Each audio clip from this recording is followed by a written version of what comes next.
İyi günler arkadaşlar. Kanalımıza hoş geldiniz. Bugün yine sizler için yepyeni videolarla karşınızdayım.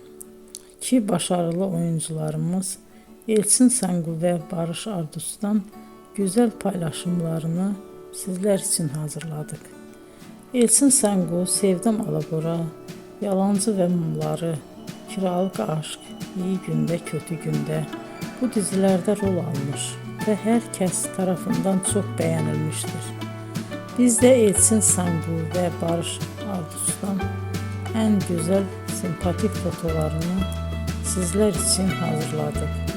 Bu karelerin devamını istiyorsanızsa emeğe saygı olarak kanalımıza abone olup yorum yazmayı unutmayın arkadaşlar. Teşekkür ederim.